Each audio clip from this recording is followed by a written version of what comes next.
Welkom kijkers, welkom bij dit bijzondere webinar. Het gaat over overstromingsrisico's en wat Nederland kan leren van de Spaanse aanpak. En fijn dat u in zulke grote getalen aanwezig bent en kijken naar de lessen die we kunnen trekken.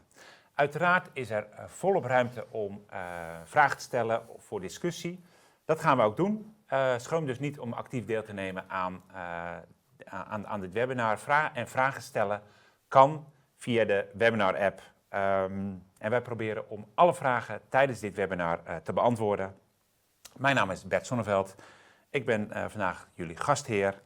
En zometeen zal ik de gasten aan tafel en in Spanje en vanuit Spanje zal ik introduceren. Maar eerst wil ik graag de stelling van vandaag, de eerste stelling van vanmorgen laten zien. Dat gaat over het afdekken van primaire overstromingrisico, even in de volksmond.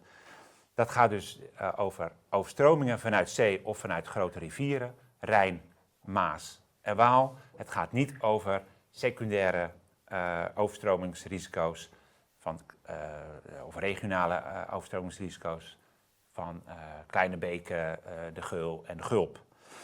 De stelling is, het afdekken van die primaire overstromingsrisico's is de prioriteit van vooral landelijke overheid, waterschappen, verzekeraars of mensen en bedrijven, eigen verantwoordelijkheid.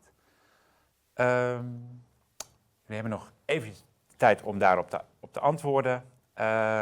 En voor de rest gaan we dus zowel kijken naar de structuur van de overstromingsoplossing in Spanje, als we gaan kijken wat heeft Spanje en het consortio geleerd van de overstroming in Valencia van vorig jaar herfst. Namens de Vereende wens ik u een leerzame en interactieve ochtend. En ik wacht heel even op de stelling. En in de tussentijd stappen we over naar het Engels. Want onze internationale gast, die zit in Spanje, die spreekt ons toe in het Engels. En dan begin ik mee. Paco, una muy cálida bienvenida a esta webinar. Mijn beste Spaans. Maar Francisco Espejo Gil, we can call you Paco, I understand, is Assistant Director, Research and International Relations of the Consortio de Compensación de Securicos. Please, Paco, can you introduce yourself? Ja, goedemorgen en hartelijk dank voor de uitnodiging. And that's all my Dutch. So I'm really sorry about not being able to provide a presentation in your language, but I hope you can understand it. Well, thank you for the invitation. I am a meteorologist disguised as an insurance person. I am working for Consorcio for 10 years now. And before that, I had a career at the Spanish National Weather Service for 22 years. So I am an in-between person between the insurance world and the risks world. And I'm very happy to try to share, not to teach anything to anybody, but actually to share our experience in how we handle some risks here in Spain from the perspective of a public-private partnership. Thank you. Thank you. Thank you. And in the meantime, we have the outcome of the statement, and I have to read it because the guests here in the studio and Paco can see the results. But the result is that the national government, 2/3 of our viewers said they are primarily responsible for the coverage. 1 out of 8 is saying the water boards. I think, is that the correct translation? Yeah. Okay. 1/6 is insurers, and also a 1.2% says the people and businesses are personal responsible for that covering. Let me introduce our second guest, that is Detmer Koekoek. He is leading international advisor at the intersection of climate, risk and finance. initiator of the NL AAA Climate Proof and an external advisor to Rabo Water. Can you introduce yourself and also maybe react to the outcome of the statement? Yes, thank you. Thank you for having me here. A very interesting topic and good also to see so many people interested. Yes, my name is Detmer Koekoek. I'm leading a national initiative, actually a collaboration or a coalition of the willing between public and private sector working towards a economic and financially sound and climate adaptive Netherlands. So that is the main program I'm responsible for. Next to that, as some of you know, I'm also helping Rabobank with water, a specific topic within that whole climate adaptation assignment that we have. Maybe a bit of background on myself because I really like the topic. I've been looking at Spain for a long time already, how they have set up their consortio. Also because I've been working within ING and Nationale-Nederlanden. I've been commercial director of the reinsurance firm there, so I'm pretty much informed on the topic. So really nice to have this discussion today. On the outcome of the question, I think this is really what tells a lot about how we view the risk. So main people look at flood risk as a responsibility for the government. And I think in the Netherlands that's also what we have done, right? We have built the Delta Works, which are, I think, a phenomenal piece of artwork. Next to that, because of that actually, we are the safest delta in the world. So I think yes, leaning on the government for that is absolutely crucial, especially also for leaning on the water boards, which are sort of the, I think, unique in the world with many centuries experience already in how we deal with water. So yes, that's both government, but I think there's also a very important role for the insurance sector. And that's, I think, what we need to talk about today.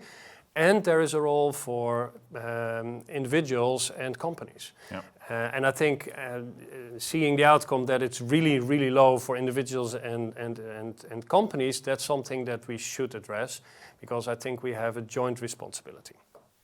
Thank you for this first reaction. And then our guest, well-known, is the Carola Wijkamp-Hermsen. She's CEO of the Vereende, board member of the Association of Insurance in the Netherlands and a member of the supervisory board of Maatschap Wij. And also question to you, can you introduce yourself and react to this statement? Well, thank you. Also nice being here, although we organized it ourselves, but still very nice being here. And just like Detmer said, a really interesting and really relevant topic at the moment. And of course, I think a lot of people know me because I'm working in the insurance industry for over 33 years now. So I'm a really insurance woman, like I call myself.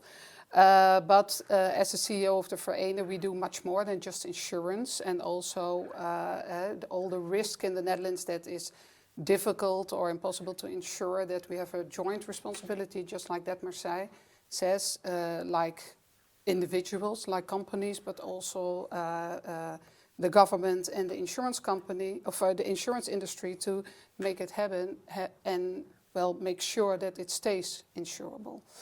And the outcome, I totally agree with Detmer. Hopefully we don't agree later on because then it's interesting to have a discussion. But I totally agree that there's also a big own responsibility to make sure that when you build a house or whatever, that you make it climate adaptive. And as an individual who's living at the shore of the Waal, I'm personally very interested in this topic. I have a personal interest in it. But that's also what I see in my surrounding, that everybody is doing this and making sure that you adapt to the climate change. And even though we are the most secure, safe delta in the world, there's still a risk that something will happen.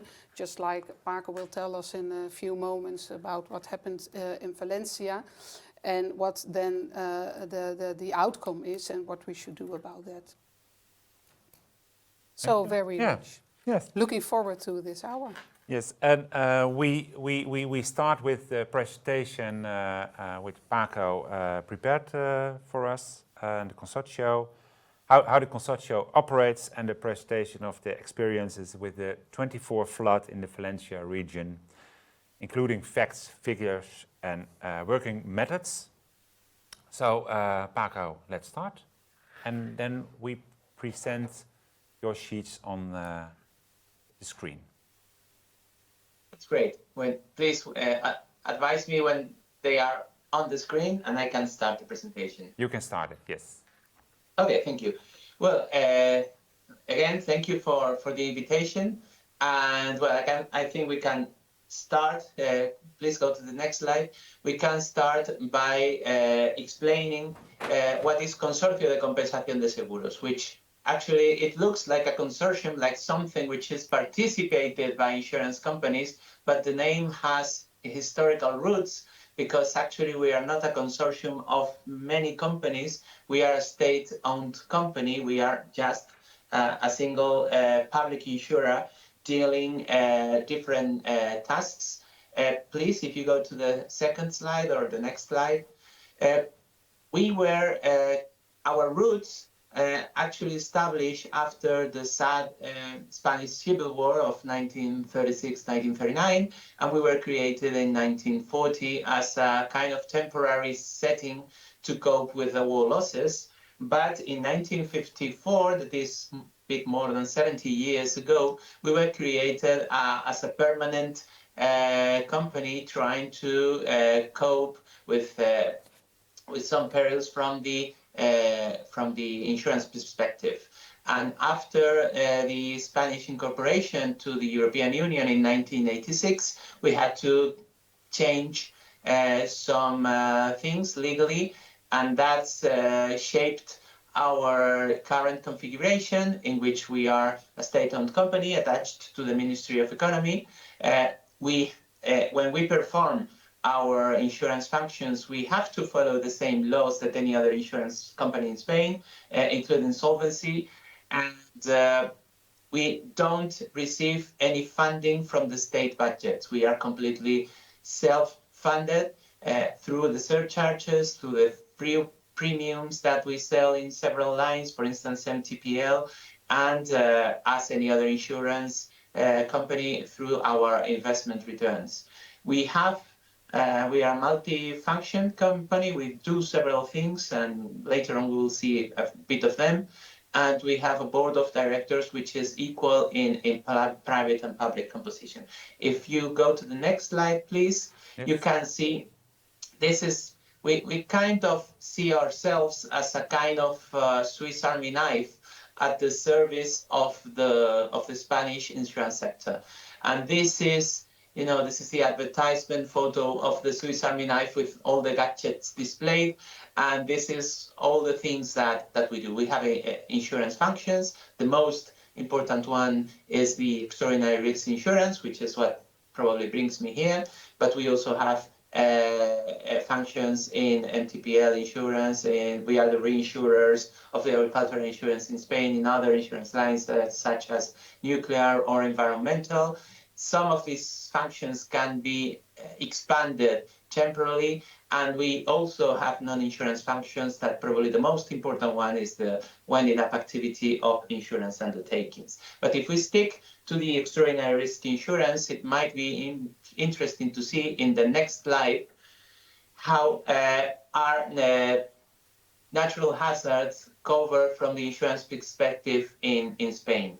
We have this differentiation between hazards affecting property and persons and affecting the agricultural sector, and they are divided always by hazards. But it's important to highlight that some natural hazards, even important ones, such as wildfire, that sadly is becoming more and more important, and the direct effects of precipitation, rain, snow, hail, it does snow in Spain, incidentally, and again, also avalanches and landslides and windstorms that are not extraordinary, gusting below 120 kilometers per hour, they are covered by the ordinary insurance. So this is a market peril, and they are covered by companies that can apply a free tariff, a risk-based tariff, whatever they want, according to their commercial policies. But these perils, when there is hail damage or wildfire damage, it is covered by the private insurance, and that's important.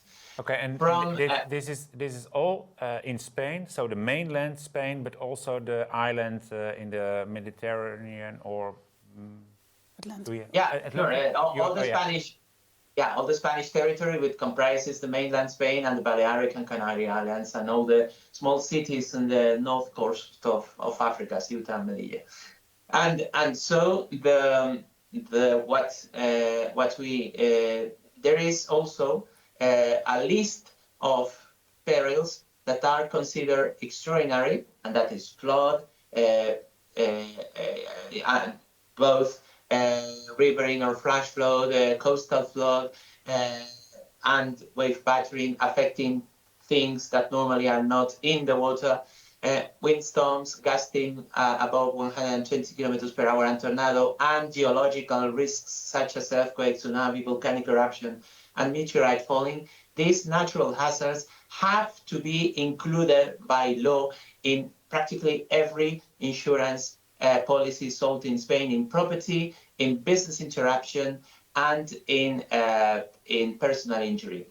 And also some other human-made hazards, terrorism, civil commotion, and the actions of the police in peacetime, they have to be included in every insurance policy. And is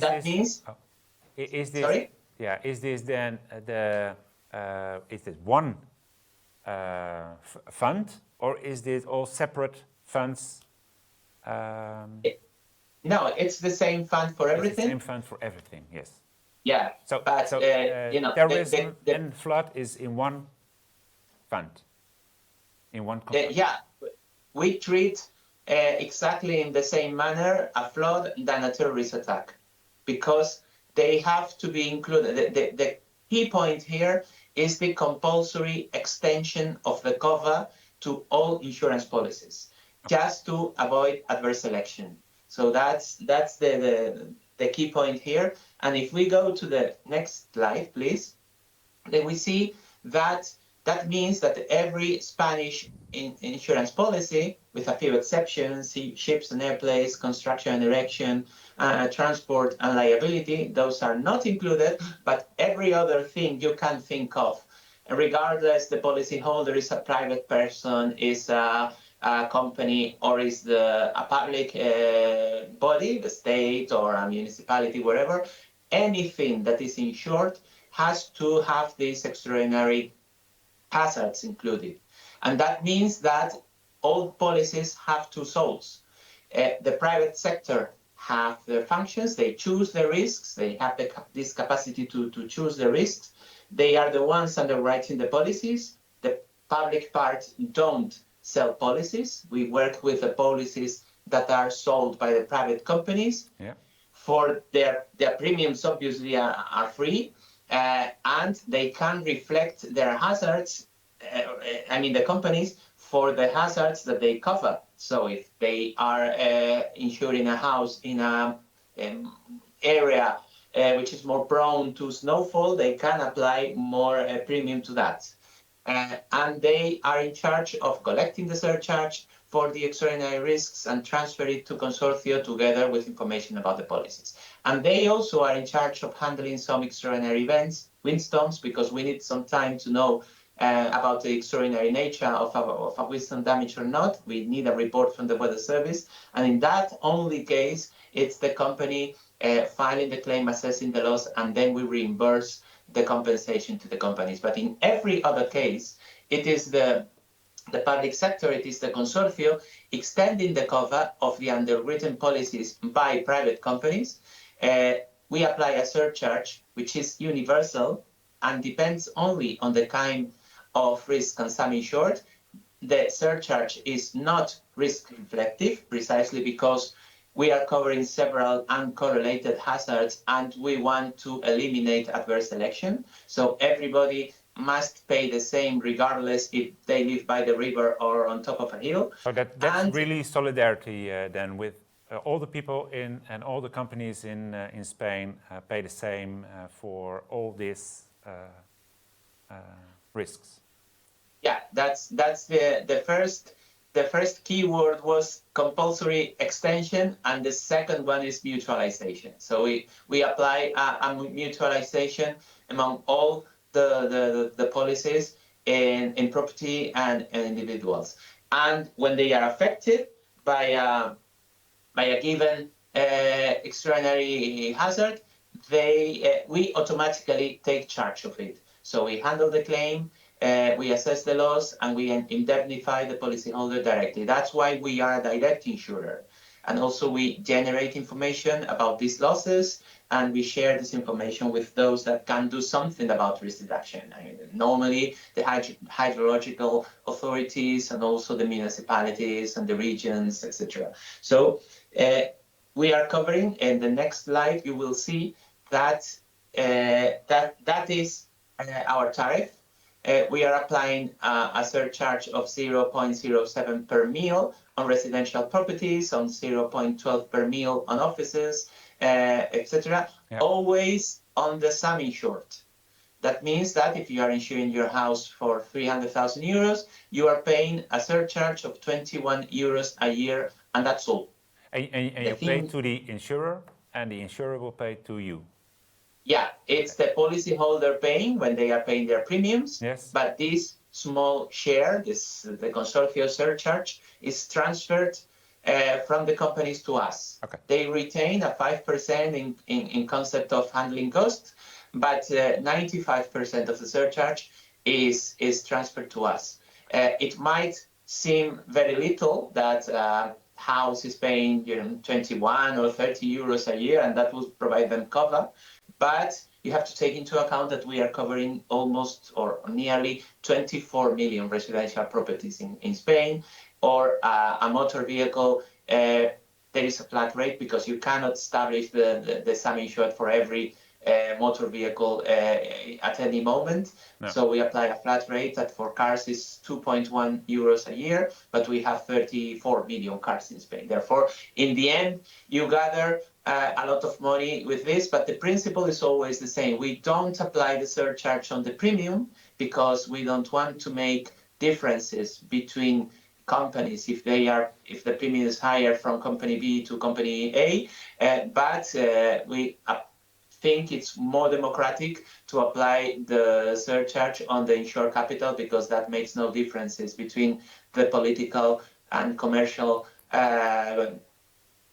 policies of the different insurance companies. So we apply that.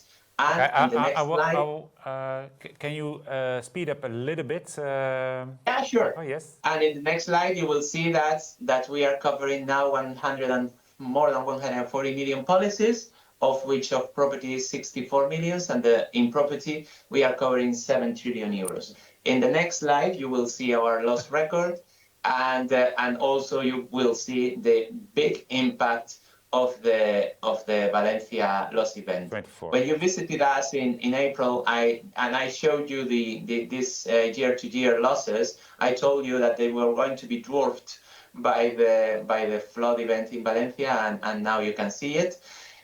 In total, since 1990, 78% of what we are paying is flood, and 96% of what we are covering is property damage. Happily, personal injury is only 1%. And if we go to what of the premium coming in is reassured by yourself, or is it only the fund what's collecting money and paying the losses? Yeah, before Valencia, we had a loss ratio of about 60%. Including Valencia, we have since 1990 a loss ratio of about 65%. That means that along this time we have gathered a quite substantial fund. Yes. Before Valencia, it was about 12-13 billion euros. Valencia is going to cost us about 5 billion euros. Therefore, we have devoted kind of 30-something, 40% of the fund. And we are not reinsured. We could be reinsured, but our policy is to devote our income to create this fund. And so far, we are not reinsured, and we trust that the Valencia event was outlier. Obviously, we have the capacity to change our policy if this becomes a new norm, but so far we are not reinsured, and we are not thinking about getting reinsurance because that would cost us probably a sizable part of the income that we can devote to nourishing this equalization reserve, which with we play our losses. Okay. And in the next section, then we will go to Valencia. Yes. So the next one explains the next slide, please. Oh, yes. Sorry. It explains how there was a cut-off law, which is kind of a bag of cold air aloft that facilitates intense precipitation, and that's normally that happens by the end of the summer, and they are particularly dangerous at the end of the summer precisely because the Mediterranean is very hot and humid, and when we have cold air aloft, the precipitation is heavier, and this is something that used to happen at the time of the year, but never with this intensity. So it was a very sad event with 236 people dying, which is unprecedented in the recent history of Spain, and affected the south of the metropolitan area of Valencia, that you know is the third city of Spain. Metropolitan area of Valencia has about 2 million inhabitants. And for us, it was our largest loss ever. Actually, if we add our top 10 events so far at current prices, the addition is less than the 4.8 billion loss caused by this flood. And we had about 250,000 claims that you might imagine that was a challenge for management. It was more a management challenge than a financial challenge. Happily, at least we had the money to go with this. So we had to enlarge, like practically doubling the expert pools, the adjusters working with us. We had to reach an agreement with the sector so that they could help us file and assess losses, and they just put out the claims for final payment to us. And that was key for the speed in the process, because in spite of having this large number of claims, in 4 months we had made payments on about 80% of the claims, and now we have finished 97% of the claims. And I believe that those are good numbers. And if we go to the next one, please, we believe that it has been the harder test ever for us, but we kind of came out alive of it.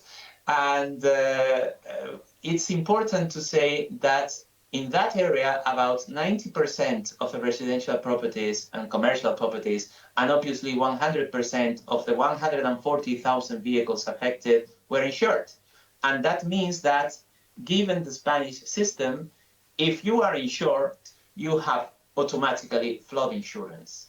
That means that insurance here was relevant to pay 90% of the properties affected and 100% of the vehicles affected. If we didn't have this insurance scheme, and flood insurance was something optional and risk reflective, somebody living there in the area of the picture, probably we should have to pay a few thousand euro for flood insurance every year instead of 30, 40, whatever.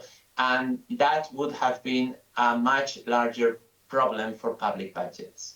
And also, it's important that we have this atmosphere of cooperation with the private sector, because when we needed them in a matter of a week, they were working alongside with us in indemnifying losses. And well, if And did you use? I got a question from the audience. Did you use new technologies for setting these claims? And if yes, what technology did you use? Well, in the case of motor cars, they were removed from the streets and they were put in special places for their assessment. And here we used some kind of IA in trying to determine if the vehicle was repairable or not. It turned out that approximately 95% of them were not repairable because of the damage to the to the metal parts, engine, and especially because of the electronic parts that once they are wet, the hybrid cars and electric cars, once wet, you can throw them away. But in the for the assessment of residential properties, we did use the traditional way. We used some kind of video assessment, so just to make quicker the compensation process, we applied, the affected person could send us a video just to quick the assessment process. So that was another new technology somehow applied. But for the rest, it was largely handicraft. And especially it's becoming very difficult for industrial properties because we need to assess with a lot of care the losses. And don't know if... Just out of curiosity, Paco, what happened to the 10% of the residential properties that weren't insured? Is there some kind of catching fund at the Spanish government? There is. Yes, there are some helps from civil protection. They are articulated through the civil protection authorities, but they are not comparable to an insured loss. No. So they are. They got some money, but not efficient enough to really repair and rebuild the building. I think that if there is a total loss in a residential property, in this case, the maximum amount of money that they could receive was something about 40,000 or 50,000 euros. Okay. That obviously don't compensate the loss. Whereas in our case, if the house is insured by €250,000 and you have a total loss, we will pay you €250,000 or $1 million or whatever, up to the sum insured. So the idea is that the grants that the governments give are not comparable to an insurance compensation, so as not to disencourage people to take insurance. And I think that we can skip that part because we are short that time and go to you can just pass a few more. That was the precipitation, and that's it. So what I want to show you, that's the speed of in which we received in which claims were filed. We tried to compare it with other large events in trying to establish a maximum. But so far, you see that we have received almost 145,000 claims from cars, 82,000 claims from residential properties, 15,000 commercial claims, etc. And down right, you have the speed of payments by kind of risk. And in the next slide, you can see how we were performing in terms of accumulating payments. You see that a few months ago, there is a change of slope in the number of cumulative amount paid. That's the industrial losses that we were paying that obviously are higher. Okay. And we have about $1 billion to pay in a few hundred claims coming from big industries. Valencia was a very important, was and is important industrial area, and also there is a lot of infrastructure affected, and they are harder to assess, and it's taking longer there. and that's why there is this difference between what we have paid and the 3% of claims remaining that will add about $1 billion in losses. And my last Paco, just you said, well, the handling of the claims was a cooperation between Consortio and the individual insurance companies. yes, So and because that it's was quite mostly, fast, eh? You handled it quite fast. yeah, The amount is very, well, there were a lot of claims. So the individual companies handled the claims. yes, they had their own the claims from their clients in residential and in motor car losses. Okay. So they were in charge of that. That was the bulk of the claims, and we could gain speed thanks to the help of the companies. And a question of a viewer is, did you only pay the claim or also organize the repair process if there is? No, we always make an economic compensation. And that's an extra problem because when you had 80-something thousand properties affected, in spite we gave the policyholder the compensation, it is not easy to find, I don't know, 10,000 elevators overnight. No. So that's we make the economical compensation, and it is up to the policyholder to repair, which obviously is the normal case, or to sell the property and move somewhere else, or go to the Maldives or wherever. So that's up to them what to do with the money. Okay. Paco, maybe a question on that repair process. So how do you take Build Back Better into consideration? It is something that we kind of try to implement. The problem when we are an insurer and we have to follow the same laws as any other insurer is that we must pay the actual loss. We cannot pay a cent more of the actual loss. Implicitly, after a property is rebuilt, some measures, especially if they are in industrial properties, then we can make a recommendation, for instance, to put the electrical wirings not 30 centimeters from the floor, but upper. Normally that's the common practice. In residential properties, it's implicit in what they are. When you rebuild a house today, the building codes are better than in 1960.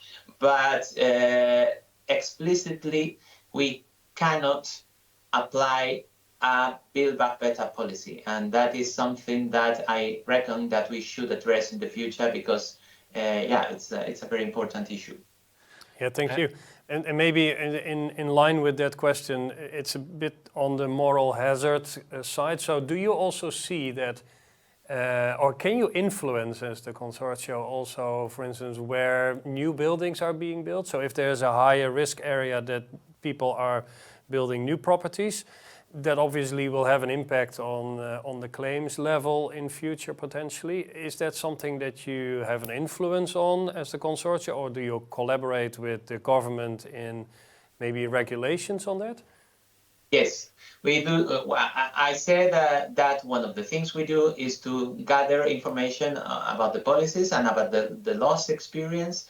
And this information, we have loss ratios for every postcode. So this is a very granular information, and we share this information with the municipalities and with the authorities so that they can establish better building codes and also land regulation, land zoning. You know that the European directive, flood directive, establishes some uses from new developments in land, and yes, one of the inputs in order to determine the flood-prone areas, etc., is the impact from our own loss experience, because we are the only insurer insuring flood in Spain. Therefore, our information is very good. This is something that I normally get questioned about, if having a system such as this one is facilitates moral hazard. And look, the number of people living in the 100-year return period flood area in the Netherlands should be something about 60%. In Germany, who has a system fully private with risk-reflective premiums, etc., is 18%, and in Spain is 11%. So, yeah, this is something that I think that so far this is not fundamental. The possibility to be insured or not in trying to develop an area or not, and there are regulations apart from the capacity to be insured or not that kind of regulate that.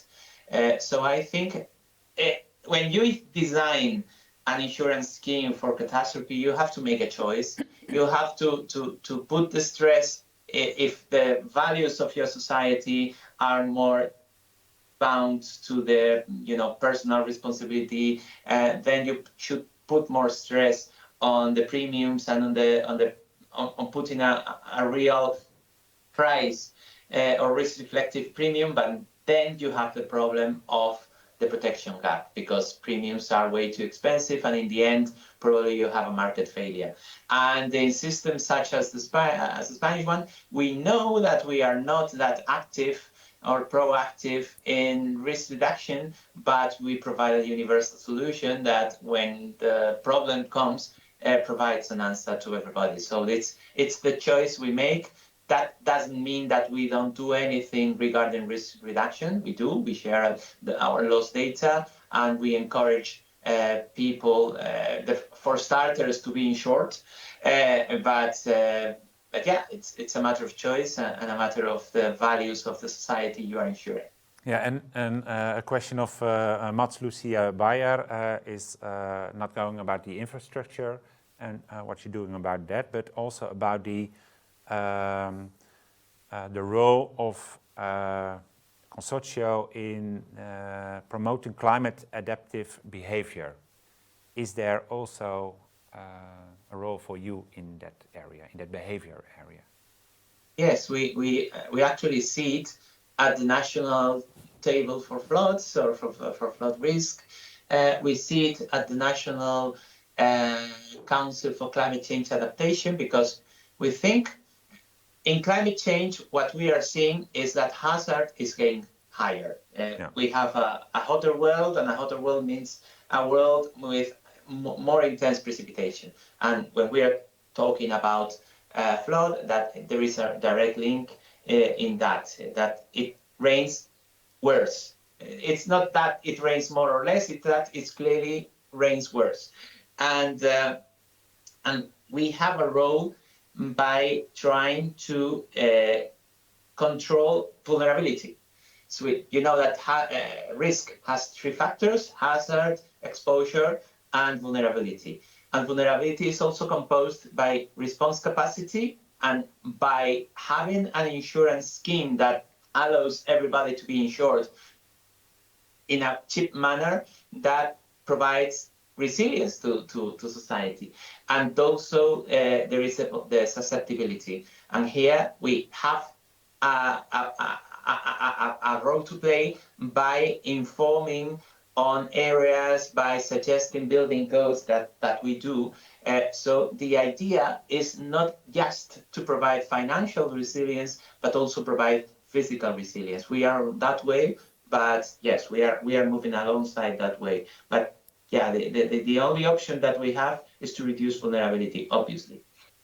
So, and another question, when we talk about numbers from your staff, has the premium, respectively the surcharge, been adjusted after the event, or are there plans to adjust? No, and not alone adjust, but higher, I suppose. Yes, no. So far, once we have seen the impact of this loss event, the idea is to keep things as they are. There is a very interesting movement in terms of awareness. In 2003, 2023, sorry, the share of residential properties insured in Spain was 73%. In 2024, the share of residential properties insured in Spain was 80%. So only in 1 year, we had a growth of 7% in take-up rate of residential properties. Oh. Insuring your home is not compulsory. But if you have your home insured, then you have to include flood or earthquake or whatever. So we see that the market is growing strongly and the people are increasingly more aware Yes. of the importance of being insured and well insured. And that also generates more revenue for us. And therefore, we want to show that we were there for events like this, and we wanted to test that we provided an answer to these kind of problems, and that caused no major problems to the financial arrangement. Obviously, if this becomes the new trends, God forbid, or if there is a trend in the losses going higher, we always have the possibility to raise the surcharges. But so far, we think that we are going to wait and see, and we are not going to change anything so far. Okay. Okay, and maybe we go to your last sheet, and also to a question was asked: what is the advice to Netherlands and the Dutch politics about this risk of flood? Well, probably I can make it with the last slide, which is that we believe that it is important that the extension cover is compulsory, because that maximizes mutualization, that guarantees affordability and eliminates adverse selection. In a country such as yours or ours or Germany or wherever you have a problem, that if only those in risk of flood take insurance, premiums are very high. Therefore, to apply a compulsory extension of the cover to common policies, that can be the common multi-risk home insurance, MTPL, etc., it's a way to facilitate that. Second point, the public part cannot make the war alone. They need the private market together and with the same goal, because they have to have skin in the game. They are the ones who are selling the policies, and for them, cover extension is a selling point. Probably people being more aware of climate risks is one of the reasons why in just 1 year, the take-up rate in Spain for residential properties raised by 7%. And because as they bear certain hazards, they have this capacity to choose the risks. And that's important. We don't have that capacity. They do. And this culture of cooperation is essential when we need them or when they need us. It's very easy to reach an agreement because we are both on the same side. And this is another key point. We think that it is important to include several hazards into the binding covers, because that justifies the application of a rate independent of the risk level. We are covering earthquakes, we are covering terrorist attacks, we are covering wind storms, we are covering floods. So anybody can be affected of anything, anywhere. And that is easier to justify the application of a flat rate. In Netherlands, incidentally, 3 years ago, you had a flooding in the high area, not in the South Limburg. Not exactly, not in the areas below sea level, because flood risk is becoming more and more democratic, thanks to the intensity of precipitation. You can have a flash flood practically everywhere, and that also kind of justifies that you might live in Maastricht, but you are bound to be flooded by a flash flood, and that's that can be also an interesting approach for you. And also you have, well, the Vereende is currently covering terrorism, so you probably could try to bind several covers into this idea. And also the fact of having this data collected by a single organization is easier in order to put this information at the disposal of those who can do something about it, who can manage the risk, who can forecast the climate change adaptation, etc. And that's all my presentation. Thank you very much. Thank you very much. And you finished with words in Dutch. So, thank you. Are there questions from the Detmer or Carola? Yeah, maybe one additional question on, I think what your last point was on your conclusion slide is a very important one. It's data, so it's information. I think that is a real power that we shouldn't underestimate. In collecting that data and also looking at the flood in Valencia, how do you as the consortia work with the first responders, but also with other government institutions on early warning and the actual, in the heat of the moment, sending information? I know, for instance, that some people, when they have a car parked in a location, you can send them information about, put your car somewhere else because you're in a flood-prone area. I know there's also public warnings on that, but do you as a consortia also play a role in that? No, we may participate in a lot of seminars trying to raise awareness. So these seminars have several intervenients. Some of them go for the physical risk and advise people to check their own risk.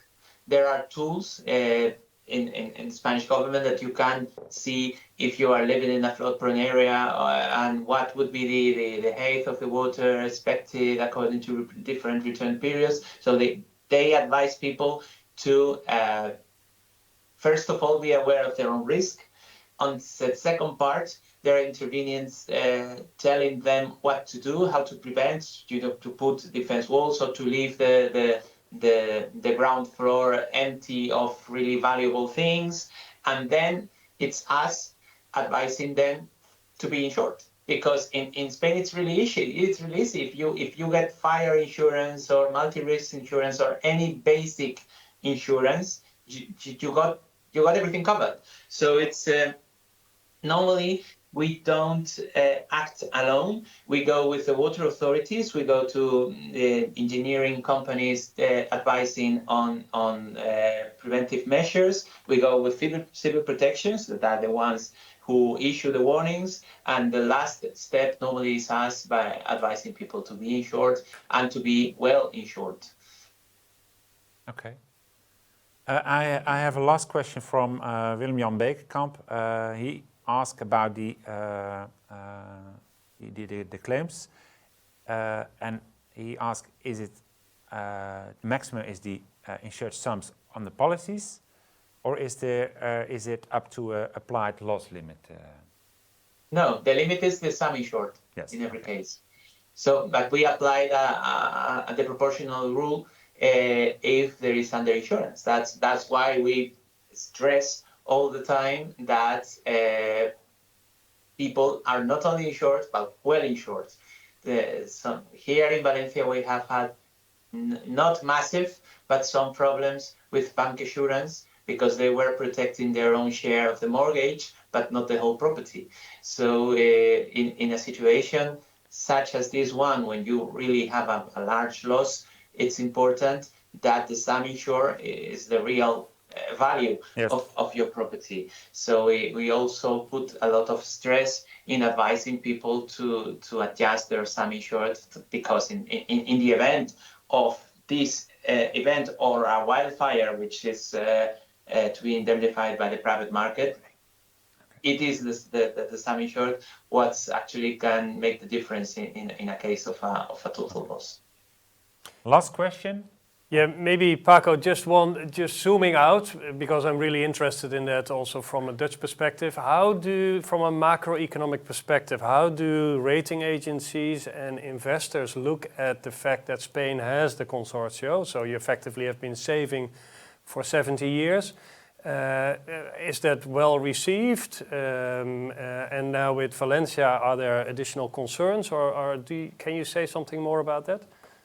Yeah, well, actually, AM Best, that is the company that rates the insurance markets and insurance companies, always say that the fact of being us there as a kind of a buffer adds stability to the market. And in the last, I think it was Standard & Poor's revision, Spain was changed to A+. And one of the things that they mentioned was the capacity to recover from this catastrophe thanks to consortio. So it is Nice. it is a really important tool to protect public budget and also to protect the health of the insurance sector. It's important to underline that we are not here to remove market from the market. We are here to make the market work better. They have their own share. They have a lot of hailstorms or wildfires or leakings from the roof, etc. to cover. So here there is a piece of cake for everybody, for direct insurers, for international reinsurers, and for the public part. So we are not here to compete with anybody. We are here to make the market work better. And if you have a larger share of properties insured, you have a larger share of properties to reinsure from other things. So it's and unfortunately, it looks like the trend of the losses is going to be higher. So we all are going to get very busy, and we are not eliminating market or market shares from anybody. So that's another key point, that we are not here to remove the market or to compete with the market. We are here to make the market work better. Well, Okay. nicely put. Thank you very, very much. I really I found it interesting. It was a really good presentation, a good talk about the situation in Spain and the learnings from the Valencia flood. And also, I got some notice of the public that they thank you very much for it. Thank you. Thank you for your interest. Thank you for your questions. And I'm really happy to be here with you today. Yes, and we see you in 2 weeks. Yeah, because then we are hosting a meeting of the International Forum of Terrorism Pools. So then we meet each other in person at Paco. Till then. Okay, Thank you very much. Yes, and Bedankt en tot ziens. tot ziens. Thank you, Paco. Ja, en wij gaan door in het Nederlands en ik laat jullie de volgende poll zien. Het verzekeren van overstromingsschade van primaire waterkeringen in Nederland blijft niet mogelijk. Zal niet lukken. En er staat nog wat tekst achter. Moet op korte termijn mogelijk worden voor mensen en bedrijven die dat willen, dus vrijwillig.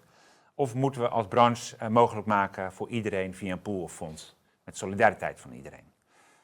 Hij staat nu open, maar wij praten nog even door over. Even terug naar de Nederlandse situatie. Want je gaf net ook al aan. We hebben de NAT, de terrorismepool, ook wel in de volksmond genoemd, de atoompool. En het missen van de overstromingsoplossing. Misschien wil jij daar iets over zeggen? Hoe de Nederlandse situatie zeker. nu is? Ja, nou goed, we hebben natuurlijk in Nederland een aantal risico's die we als verzekeraars niet als één verzekeraar kunnen of willen dragen. En jij noemde ze al natuurlijk alle nucleaire risico's. En ook de terrorisme-risico's.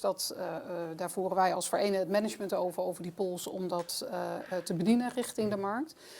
En het is natuurlijk ook geen geheim dat er ook over een overstromingspool al jaren gesproken wordt. Ja.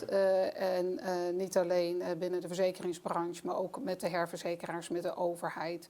En daar is redelijk recentelijk, of in dit voorjaar, is er uiteindelijk door de overheid aangegeven. Nee, wij zien op dit moment geen toegevoegde waarde in een publiek-private oplossing, zoals het zo mooi heet. Dus een verzekeringsopslag, op welke manier dan ook.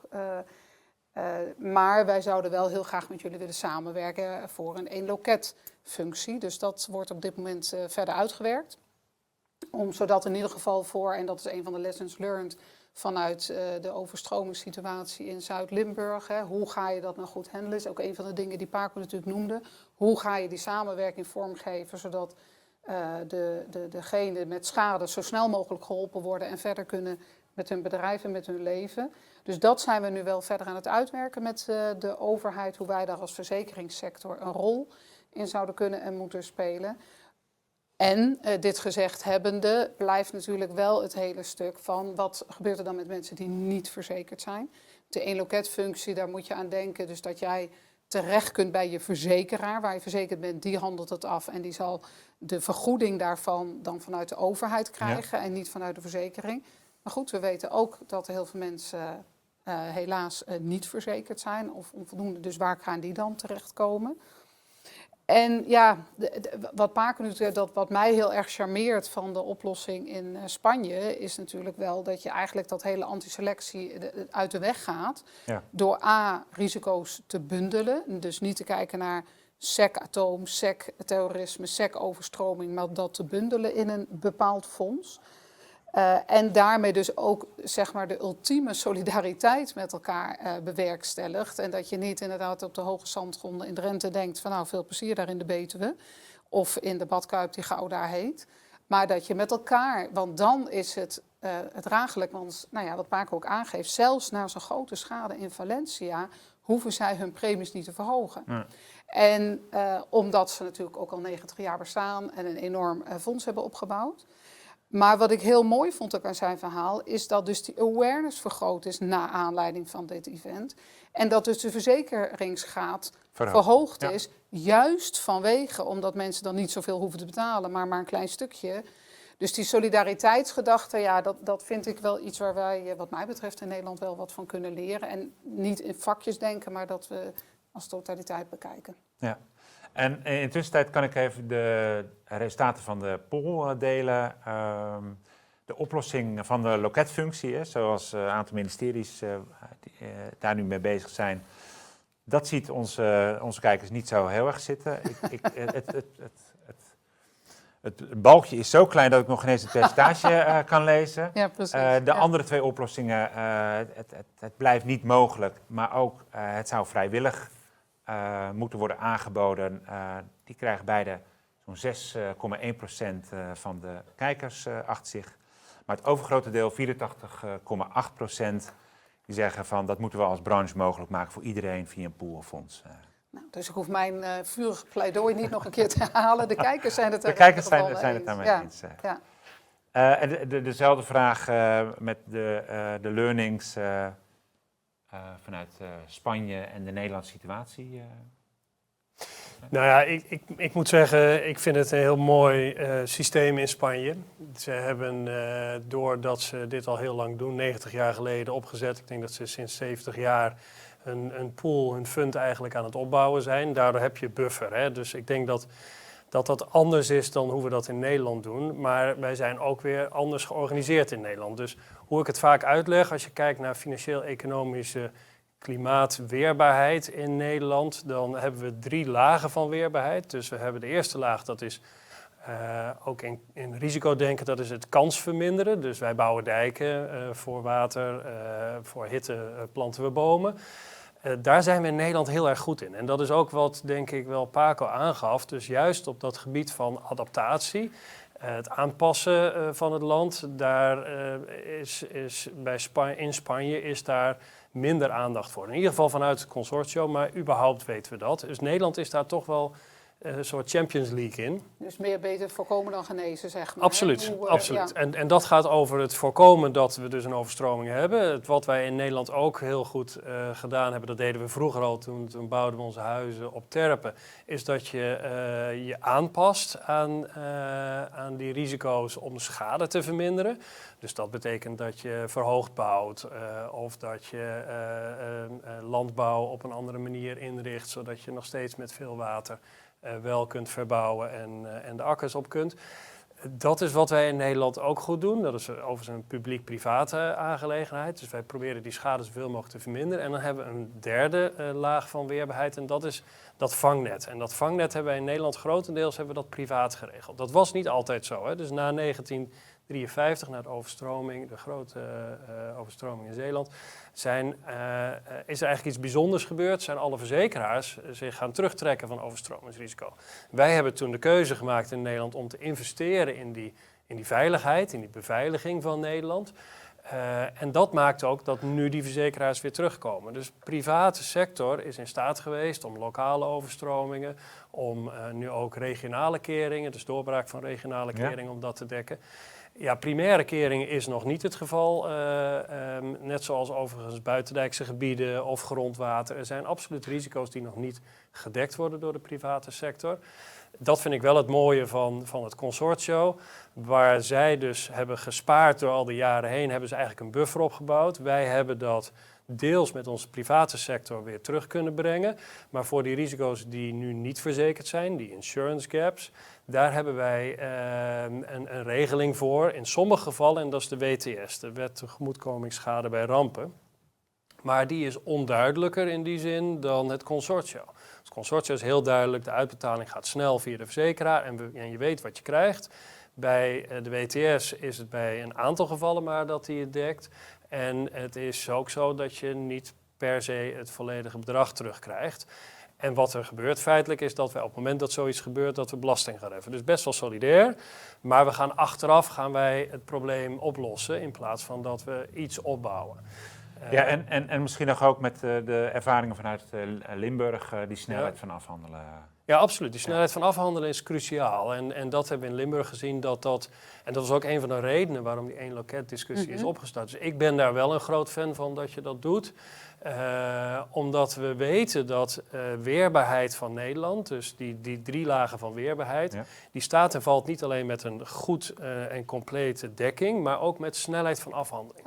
Want als je als land een overstroming hebt en je hebt schade, en je bent na een jaar of 2 jaar nog steeds bezig met je afhandeling, dat werkt niet. Je moet snel weer op de been zijn, je moet weerbaar zijn, ook in je opbouw, in je herstel, om die economie weer, om jezelf weer zeg maar van inkomen te voorzien. Nou, en wat natuurlijk ook een interessante discussie in deze is, en dat heb je onder andere ook in Zuid-Limburg gezien, is wat is overstroming, wat is regenwater, wat is grondwater, hè? Want het is vrijwel altijd een combinatie. Wat Paco ook aangeeft, hè, het is niet een kwestie of maar wanneer in één keer die regen. En het gaat om de hoeveelheid tegelijkertijd. En dat kan tegenwoordig dus overal gebeuren. En vervolgens overstroomt de rivier. En dan krijg je ook discussie van, onder welke dekking valt het dan eigenlijk precies. En daar zou je wel vooraf eigenlijk, dat vind ik ook het mooie aan consortio, wel duidelijkheid over willen hebben. Waar ben ik als consument of als bedrijf aan toe? En je ziet dat we dat nog niet helemaal goed geregeld hebben met elkaar. Hè? Dat is dan toch wel afhankelijk van de voorwaarden en afhankelijk wat een meteoroloog op dat moment vaststelt van waar komt dan jouw schade vandaan. Ja. Dus een van de dingen overigens die de wetenschappelijke klimaatraad, de WKR ook geadviseerd heeft, die hebben gezegd we hebben eigenlijk een klimaatschade-ladder nodig. En wat betekent dat? Is dat we beter inzichtelijk maken voor burgers en bedrijven. Wat is er wanneer wel gedekt en wat niet? Dus waar staan burgers zelf voor aan de lat? Waar staat de private sector voor aan de lat? En waar staat de overheid voor aan de lat? En wat doen we samen? En ik denk dat het heel veel helpt om dat wel beter inzichtelijk te krijgen.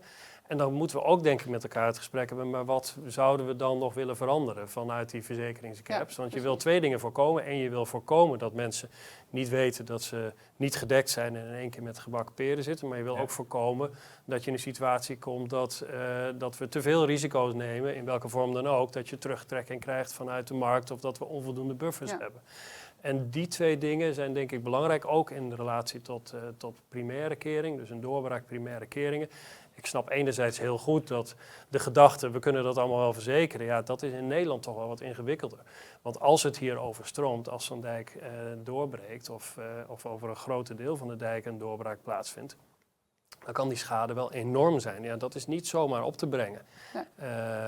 Dus het denken in een verzekeraar of een herverzekeraar die dit wel even gaat dekken voor Nederland, dat is een illusie. Wat wel kan, is dat je delen daarvan misschien in de herverzekeringsmarkt zou kunnen verzekeren. En wat zeker kan, is dat je een fonds gaat opzetten met het opbouwen over want jaren. dat zou inderdaad pleiten om het breder ook neer te zetten en het niet alleen op het overstromingsrisico wellicht te richten. Maar want op het moment dat je het breder neerzet, dan spreid je natuurlijk ook gewoon het risico. Ja, en dat kan tussen verschillende klimaatrisico's, maar dat kan ook met het terrorismepool. We hebben natuurlijk voorbeelden in Nederland waar we dit al wel doen, vanuit het terrorismepool. Maar we doen het ook bijvoorbeeld bij wateroverlast met de brede weersverzekering. Die wordt wel vanuit de overheid aangeboden. Dus we hebben al voorbeeld in Nederland dat het kan. En ik denk dat het mooie van Spanje is, wat je daar ziet, is dat doordat ze die risico's poolen, dan heb je sowieso diversificatievoordelen als zijnde in dit geval een primaire verzekeraar of een fonds, net hoe je het klassificeert. En dat maakt dat je wat van die risico's weg kunt strepen en kapitaaltechnisch wat efficiënter bent, in plaats van dat je het allemaal individueel doet. Los van de andere voordelen, zoals die data waar we het net al even over hadden. Ja, daar geloof ik heel sterk in. Dat doet het Verbond van Verzekeraars nu ook. Hè. Die is met de verzekeraars aan het samenwerken. Hoe kunnen we die data nou beter met elkaar gebruiken? En ook met de overheid delen. Want daar zit kracht in voor ons. Hè. Als wij meer informatie hebben, meer samenwerking realiseren, dan kunnen we eerder en beter sturen op adaptatie. We kunnen beter werken aan early warnings. En je kan denk ik ook betere verzekeringsarrangementen samenstellen. Ja. En het dus verzekerbaar houden. Hè? Absoluut. Ja, want dat is nog een aspect wat ik ook wel zou willen toevoegen. Ik ben laatst ook bij de discussie geweest van NLAA klimaatbestendig. En toen is er ook gesproken over klimaatadaptief bouwen. Toen is er bijvoorbeeld ook gesproken over, zou je bijvoorbeeld een klimaatlabel moeten hangen aan een woning, hè, waardoor je daar wellicht je verzekeringspremie. Ja, het grote gevaar daarin wel is dat een kloof die er toch al is, zeg maar tussen mensen die het zich kunnen veroorloven of niet, dat die alleen maar groter wordt. Hè? Dat mensen die het eigenlijk het meest nodig hebben dat er een uitkering plaatsvindt, het zich niet kunnen veroorloven om allerlei klimaatadaptieve maatregelen te treffen om hun huis verzekerbaar te houden. Dus dat ultieme solidariteitsmechanisme, wat je natuurlijk in het consortium wel heel erg ziet. En waar we in Nederland natuurlijk toch op een aantal vlakken wel een beetje van aan het afdrijven zijn. Hè? Van als je kunt veroorloven om alles maar aan te passen, dan krijg je label A, goedkopere hypotheek en lagere premie. Klimaatlabel ook A. En vervolgens, en terwijl juist degene die toch al aan de rand zitten, dat ze het juist nodig hebben om goed verzekerd te zijn. Dus dat zou wat mij betreft ook wel pleiten om daar enige solidariteit en gemeenschappelijk een rol in te spelen. Waar ik nog even naar terug wil, wat jij ook aangaf, Detme, is die combinatie tussen fonds en herverzekeren. Maar op het moment dat je 90 jaar na Spanje begint met het opbouwen van een fonds, zit er natuurlijk nog niks in. Wat is de constructie, hoe je dat dan, zeg maar, hoe je een fonds opbouwt, terwijl ook in het eerste jaar er al echt een grote schade zou kunnen komen? Nou, dat heet gewoon sparen. Dus je weet, als je gaat sparen, dan heb je in het begin nog niet zoveel, maar uiteindelijk wel. Afhankelijk van of je die spaarmiddelen ergens moet aanwenden. Dus ja, het kan zijn dat we nu, stel je zou besluiten als Nederland, we gaan toch een fonds opzetten. En dan kan je in jaar 1 een enorme schade krijgen. Ja, dan heb je nog niets opgebouwd. Aan de andere kant moet je het ook zien, had je dat fonds niet gehad, dan had je ook de WTS mogelijk in werking moeten stellen en ga je extra belasting heffen.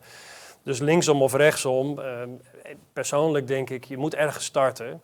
Als je met elkaar denkt dat dit een model is wat goed werkt. En een van de mooie dingen vind ik dus ook het AM-Best argument. De rating agencies die naar Spanje kijken als zijnde van dit is echt iets wat goed is.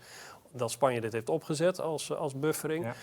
Ja, dan zou je voor Nederland ook, denk ik, moeten overwegen hoe kan je dat dan op een of andere manier doen. We hebben het best goed geregeld in Nederland, maar er zijn ook dingen die we gewoon net nog wel misschien iets beter kunnen regelen.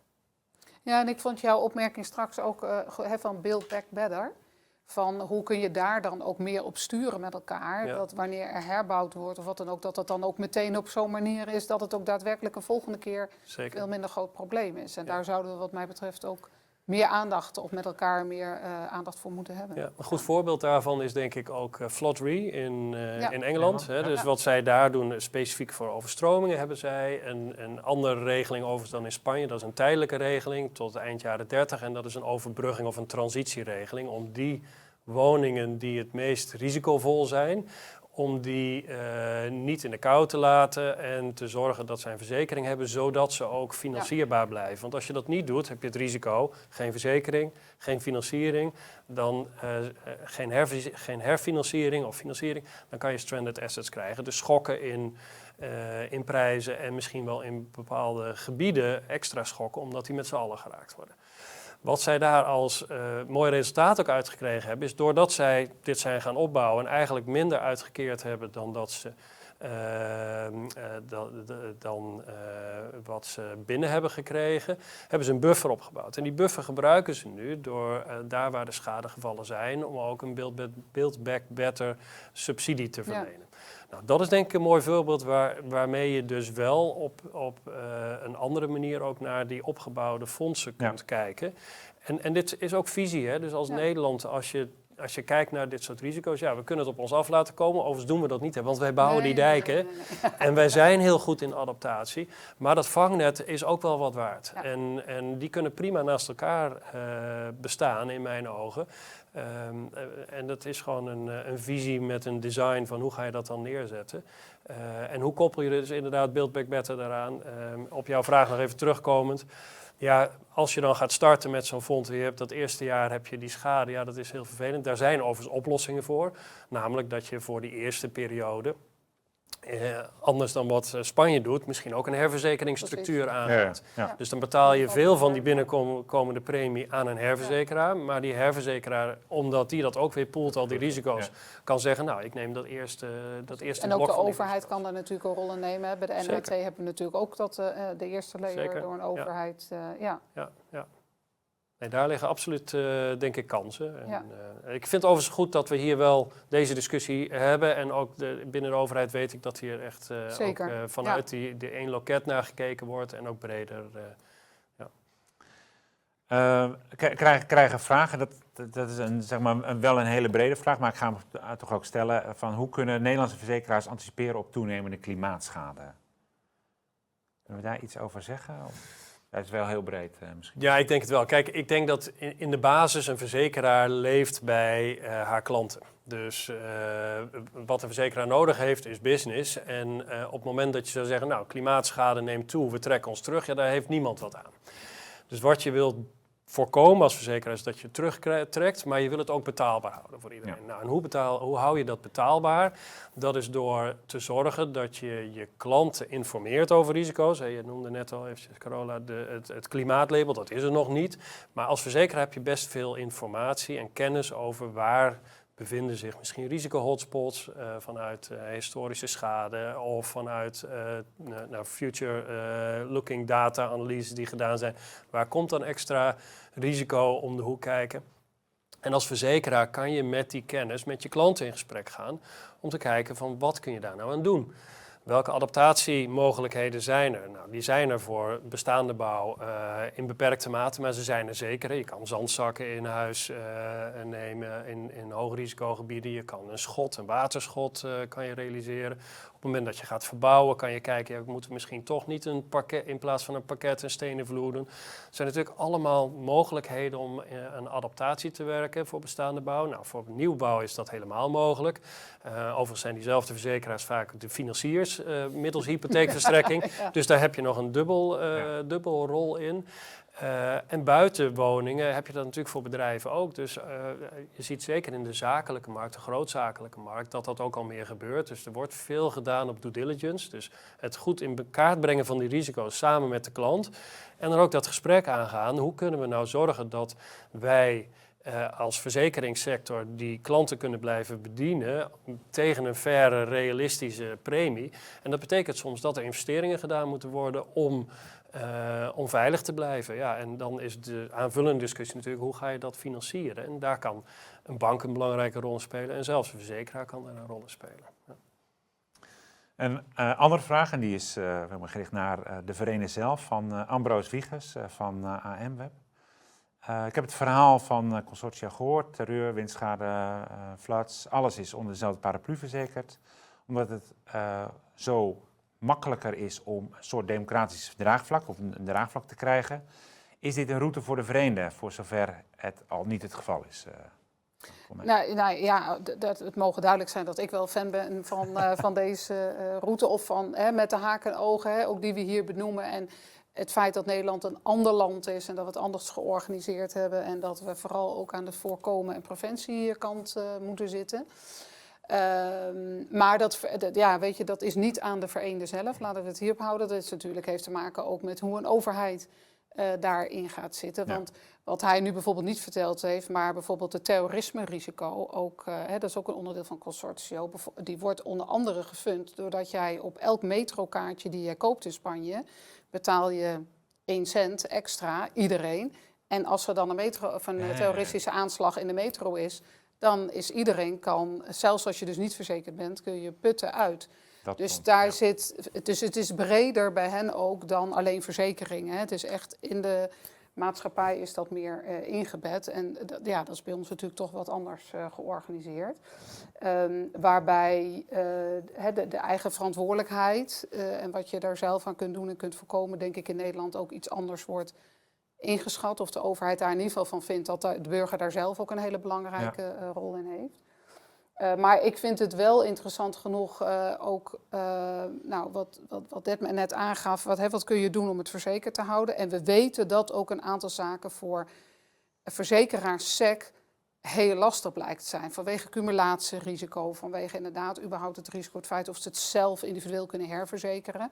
Nou, en voor die zaken denk ik dat het heel mooi zou zijn als wij wel als markt breed, en de Vereende werkt voor de hele markt. Hè. Ja. We doen de zaken zoals bijvoorbeeld ook het Waarborgfonds en die voor de hele markt gelden.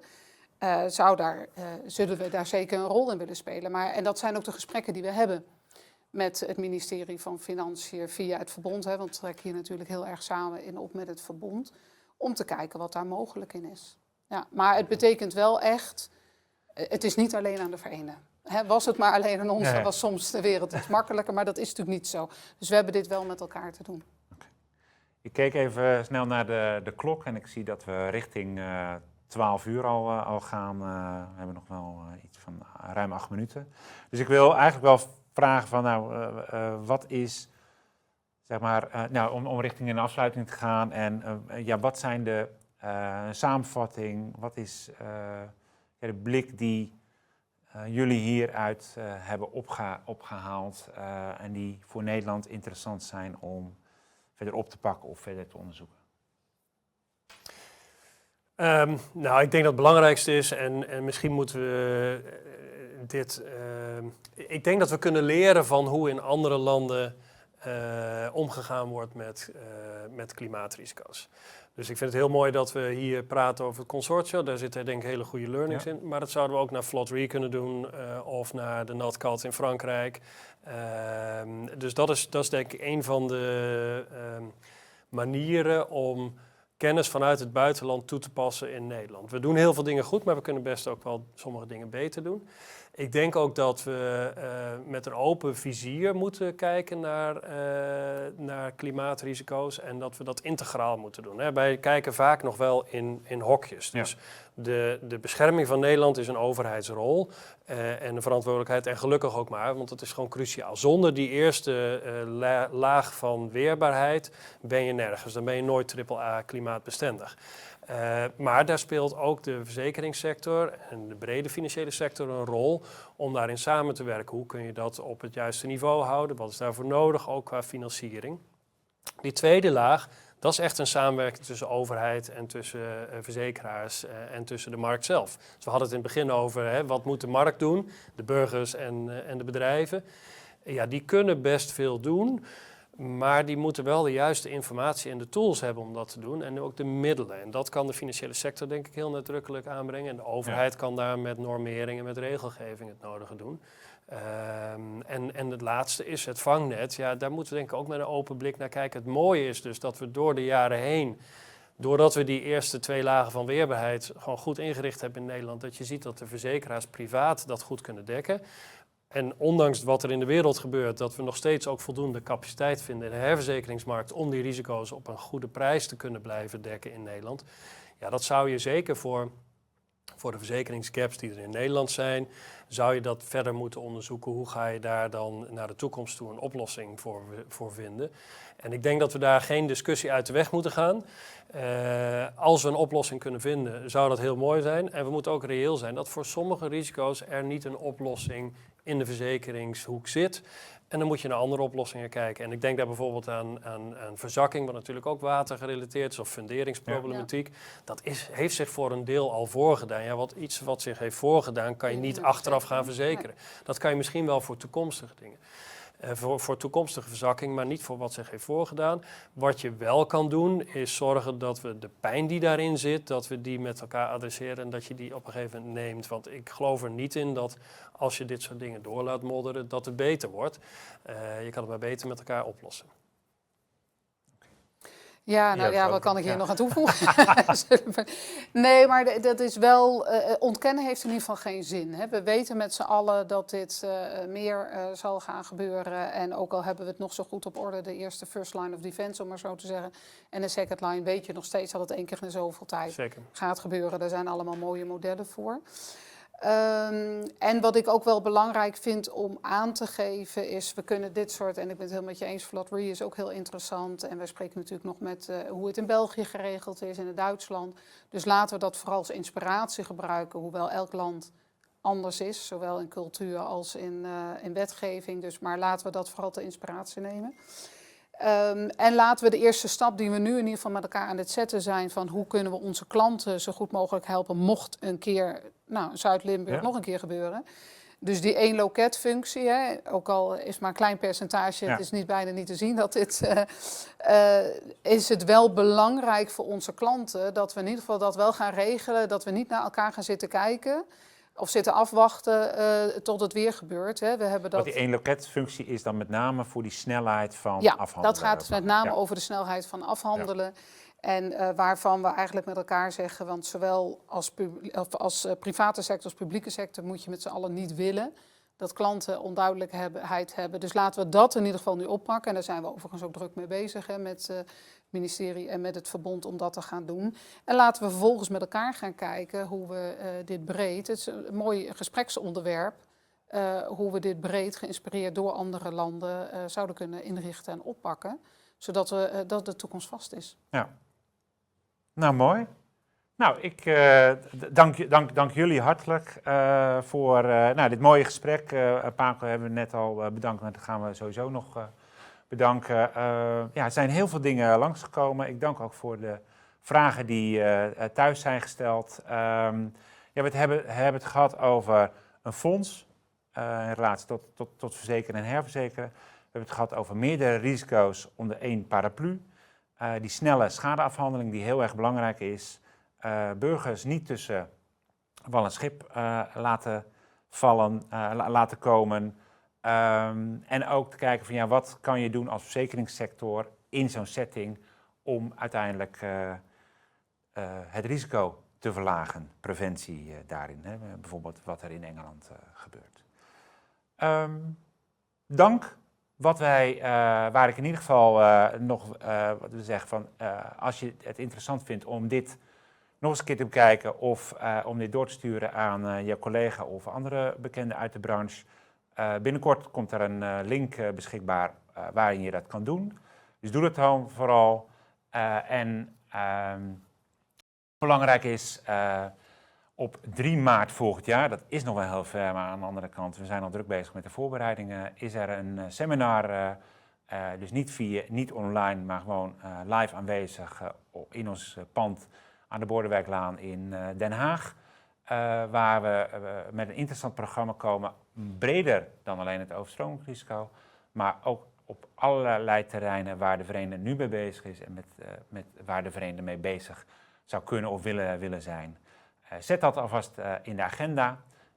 En voor nu, dank wel voor uw aandacht en voor zometeen lekker lunchen.